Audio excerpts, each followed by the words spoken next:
Today's awesome message is taken by our very own senior leader, Mark Pomeroy. Sit back, relax, and enjoy from home.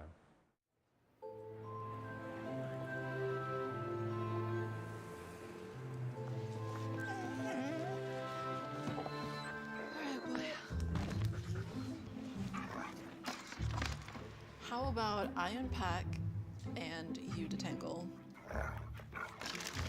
Lazy dog.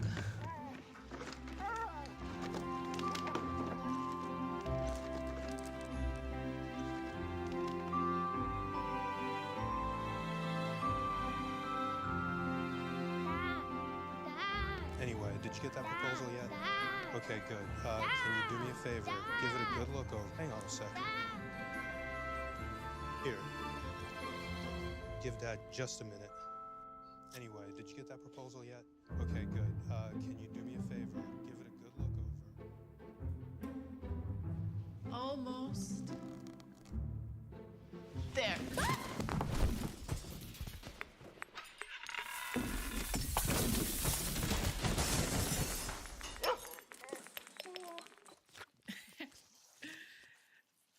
Tis the season.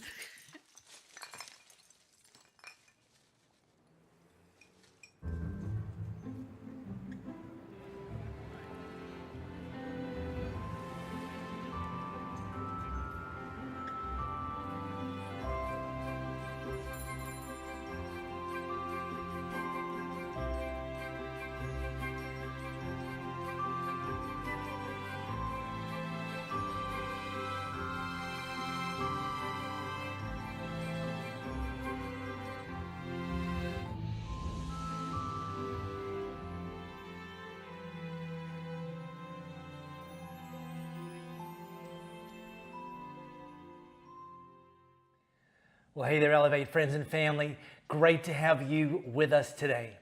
Now, one of the breakout singers over the last 2 to 3 years is Olivia Rodrigo. Many of you have probably heard of her. Her 2021 debut single, Driver's License, was one of the best-selling singles that year. Her debut album, Sour, earned her 3 Grammy Awards. And you know, personally, I really like her. I like her songs. They're super catchy. I like her voice. It's great, haunting, kind of really great to listen to, easy to listen to. And, you know, so that goes to a long way as to why someone might be a great and successful recording artist. But I wonder if, as I've been thinking about it, whether Olivia Rodrigo's songs, particularly from this debut album, have this kind of X factor that flies under the radar. See, as you listen to a lot of the songs off her debut album, they're actually teenage breakup songs. And I'm thinking that's perhaps part of the hook, that current teenagers are listening to them going, oh my gosh, she totally gets me. Or if, like me, you used to be a teenager, you're listening to her and kind of going for a trip down memory lane and saying to yourself, oh yeah, that is so very true. And when someone does this, when someone sort of speaks your language, when someone sort of put words into your situation, particularly from their own personal experience, it's called empathy. And here's the unique thing about empathy, is that unlike sympathy, empathy can only be extended by somebody who's been where you are, who's gone through what you're going through. And the reason it's so powerful is that it gives you some reassurance that it's not just you, that you're not the first, you're not the only one. And potentially it's also powerful because many times the people that can extend empathy to you have actually come out the other side. This dynamic of people having been where you are and where I am also plays out in the area of faith. You know, when you have questions about God, questions about faith, questions around your circumstance. How did I end up here? Why is God allowing this? Is God even interested? When you can stumble across or connect with somebody that's been in that, and they will tell you that they've gone there, asked the questions, and from their perspective and from their experience, it's now asked and answered, that even while you're in that situation, knowing there's someone that's a couple of steps ahead of you can be incredibly reassuring. People who have asked the questions, God, what are you like? What are you up to? Are you interested? Well, chances are you have asked some of those questions, and I know I certainly have asked some of those questions, and for what it's worth, and I take great assurance from this, asking questions of God, about your circumstances, can actually happen to the best of them. And it's incredibly, incredibly reassuring to know that. Now, if you've got your smartphone camera, how about you scan this flow code? It's going to take you to John chapter 14. So John's one of the 4 biographers of Jesus' life and ministry. John himself was handpicked by Jesus and had a front row seat to Jesus' life and ministry. And so he recorded things from an eyewitness perspective. And I'm going to take us into a scene in history where Jesus, along with John and Jesus' other handpicked disciples, all of whom had been following and living with and training with Jesus for over 3 years, they were now gathered together for the annual Jewish Passover meal. They'd gathered together. They actually had traveled to Jerusalem to gather for this meal. What they didn't know at the time, and what we now know, is we now call that dinner the Last Supper. Because when they were gathered over dinner, Jesus was hours away from being arrested. And during the dinner, prior to being arrested, Jesus started teaching some of his famous last words. He tried to explain to them that he was about to be arrested, that he was going to be killed, and that he was going to rise from the dead. He pointed out the fact that one of the 12 sitting around the table was going to betray him, pointed out that another one was going to deny even knowing him, and then he said, but look, listen, fellas, don't let this rattle you. Well, needless to say, they were very rattled. Things were spinning out of control. So, right now, when all this is like, Jesus is going, he's dying, he's going to be arrested, he's going to be killed, he's going to leave us, Philip, one of the 12, pipes up and just says, Jesus, Lord, show us the Father. Like, we don't get it, but show us the Father and we'll be satisfied. You know, we're confused, we're rattled, but look, as long as we know that God's here, as long as we know that God's interested, as long as we know that God is paying attention, then we'll be fine. Even before we understand the circumstances, just to know that God's involved, we'll be fine. You ever been in this type of situation where circumstances are spinning out of control and you don't understand them? You found yourself wondering, you know, if God is not just, you're not questioning if he exists, but you find yourself questioning if he's interested in some of the specific details of your life. And maybe you've cried out to him, God, look, can you just give me a sign? Can you just give me some reassurance that you're still large and in charge and that you're interested and involving yourself in the circumstances? Because that sort of reassurance, even before the circumstances start to shift, even before the understanding of your circumstances start to grow, it can be incredibly reassuring that God is present. Now, last week we launched this series in the run-up to Christmas called Reasons for the Season, and it kind of riffs on a theme, a catchphrase that we see popping up every year around this time. Jesus is the reason for the season. And look, I get that. I like that. I like that it's designed to cut through the commercialism and the noise and remind people, or maybe inform people, that Jesus is the reason for the season. But the big idea that we've sort of started to talk about when we launched this series last week is that that's only one side of the coin.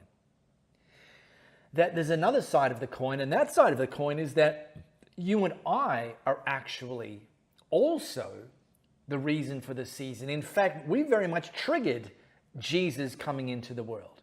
See, if we weren't such a mess, no offense, if our world wasn't such a mess, Jesus would not have needed to come to earth to save us. No mess requires no rescue.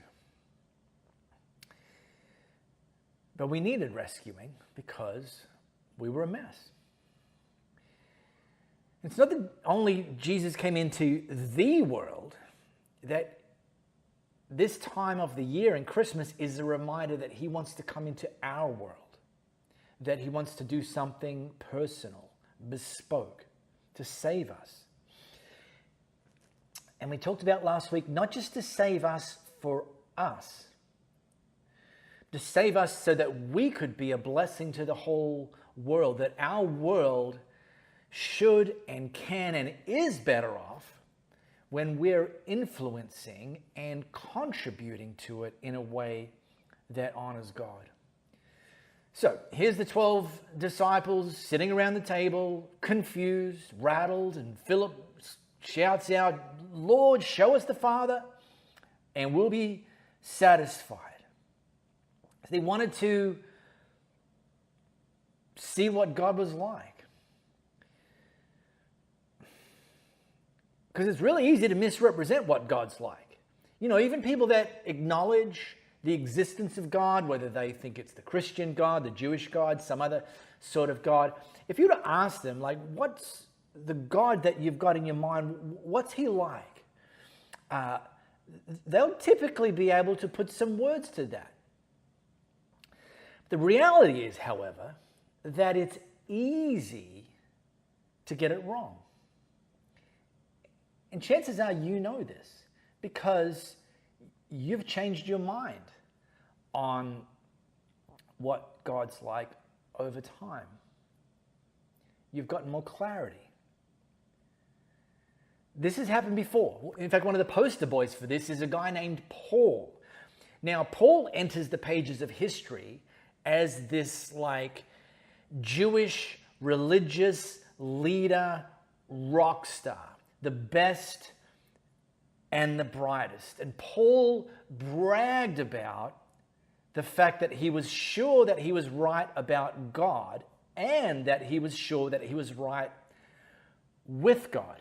This is how he was making his livelihood. This is the reason he was so prominent, that he was sure that he was right about God and that he was right with God. However, all of that changed in the course of just half an afternoon when Paul had a personal encounter with Jesus, the actual person of Jesus. And after years of intense theological training for Paul, which would have started while he was still a young boy,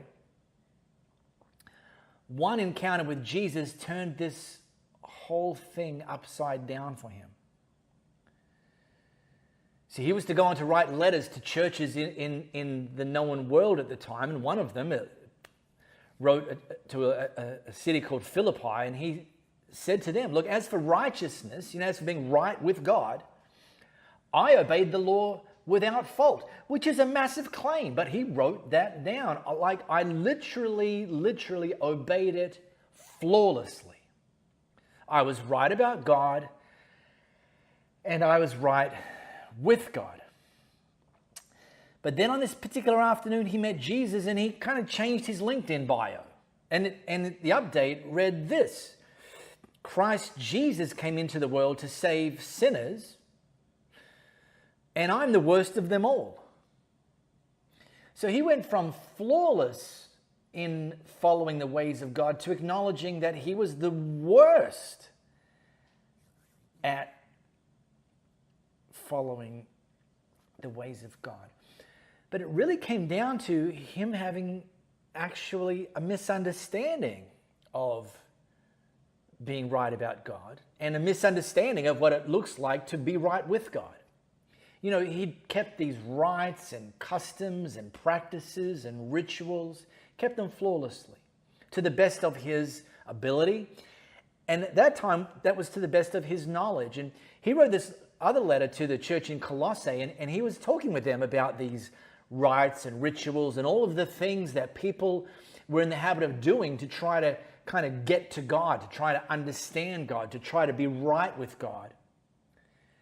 And he said to them, these rules are only shadows of the reality yet to come. See, the thing about shadows is they can tell you something about the object, but they can't tell you everything about the object. In fact, they can be a little misleading. I mean, check this thing out. Look at the shadow. Look at the object. Shadows, if you just look at the shadow, it leaves too much to the guesswork. And Paul's saying that everything that came before Jesus was pointing to something, but wasn't the something. See, these rules are only shadows of the reality yet to come, and Christ himself is that reality. See, until the arrival of Jesus, when it came to being right about God, everybody guessed. I mean, they had snippets of what God was like, but they didn't have the complete and clear picture. Now, let me just, before I go on, just insert a very important qualification. When it comes to God and trying to figure him out, there'll always be mystery. You know, we're never going to understand God fully. However, starting on the first Christmas, God revealed himself in the clearest way possible. He entered the world in human form because he wanted to reveal the clearest picture to the world of what he's like. So, let's go back to the Last Supper. Remember, Jesus is just about to be arrested. He's gathered his 12 disciples together. It was the Jewish Passover meal, but for them it was going to be the Last Supper. And they traveled from Galilee to Jerusalem and found themselves having this meal in Jerusalem. And his 12 followers, they thought Jesus was a king. And in fact, they thought the reason that Jesus was going to Jerusalem is that Jesus was going to overthrow the Roman occupiers and insert himself as king of the Jewish people in Jerusalem. And then they sort of like connected the dots and like, well, we're close to the king, so then things are going to go super well for us. But Jesus is starting to talk about his imminent betrayal, his imminent arrest, one of them denying him. And he sort of, no doubt, could sense the growing confusion and the growing tension in the room. And so he said to his disciples, don't let your hearts be troubled. Seemingly, their hearts were being troubled. Trust in God and trust also in me. See, right here, Jesus is equating himself with God. And as crazy as that would have sounded to the disciples, for whatever reason, they stuck around and listened, and Jesus continued. There's more than enough room in my Father's home, and if it weren't so, would I have told you that I'm going to prepare a place for you? When everything's ready, I'll come and get you so that you'll always be with me where I am. And you know the way to where I'm going. So picture the disciples sort of looking at each other. Jesus is going to die. He's going to leave. We can't go with him, but he's going to come back. He's going to go to his Father's house. He's going to come back for us. And very, very, very confusing. And probably looking at each other going, is somebody going to say something? No, we don't know, Lord, Thomas said. We have no idea where you're going. So how can we know the way? Well, it's not the last time people have asked this question. What's the way? What's the way to God? Well, Jesus told Thomas, I am the way. The way is not a path. The way is not a route. The way is a person. I'm the way, the truth, and the life. No one can come to the Father except through me. Now, if you've been in the church world for a little while, you'd know that this verse and this concept is sort of contextualized as like Jesus is the way to heaven. And that's 100% true, absolutely. However, there's a little bit more to it when Jesus declared this, or when Jesus responded to Thomas asking, we don't know the way. And Jesus says, I am the way. Nobody comes to the Father except through me. He was saying to them, you want to know what the Father is like? Don't look past me. In fact, you don't need to look past me. And the next thing he says is either blasphemy on an unforgivable scale, or it's true. Jesus continued, if you had really known me, you would know who my Father is. So from now on, you do know him and have seen him. Like, I came here to reduce the mystery. I, Jesus, am as clear as it gets. And that's why I grabbed you guys and dragged you around for 3 years, because I wanted you to see what God is like. I wanted you to see how God operates. I wanted you to see what God values, who God loves. And because you know me, you now know what God is like. And from this point forward in history, the world will know what God is like, because I came to dwell here. God himself in me dwelt among you. And this is the second reason for the season, that Jesus came to show us what God's like. And I suspect many of you joining us today, you're already convinced of this. However, Jesus' disciples in this moment were not. They were more confused than ever. Philip, as I said read earlier, Philip said, Lord, show us the Father, and we'll be satisfied. Jesus says, have I been with you all this time, Philip, and you still don't know who I am? Anyone who's seen me has seen the Father. So why are you asking me to show him to you? Don't you believe that I'm the Father, in the Father, and the Father is in me? The words I speak are not my own, but my Father who lives in me does his work through me. Well, Jesus drops the mic, gets arrested. They're all like, oh, sure, okay, cool, I get it now. Jesus is God, God is Jesus. We've lived, followed, seen Jesus. We've now seen the Father. But actually, no. They still didn't get it. At least not that night. But they eventually got it. And they eventually got it after Jesus rose from the dead, after he appeared to them fully alive. These were the men, these doubting, questioning, rattled, baffled, confused men, along with Jesus' earliest female followers. These were the people that ensured the claims of Jesus survived the first century. These were the people who, having ensured that Jesus' claims survived the first century, set the ball in motion for those claims to still be accessible today, for the generations to come. Jesus' big idea, like Father, like sun. A reason for the season. Hey, I'd love to personally invite you to come back and join us next week. We're going to finish the third and final reason for the season. Bring somebody, put on some hot chocolate if you're in the northern hemisphere, or a cool drink if you're in the southern hemisphere, and let's continue to prepare our hearts and minds as we lead up to Christmas together.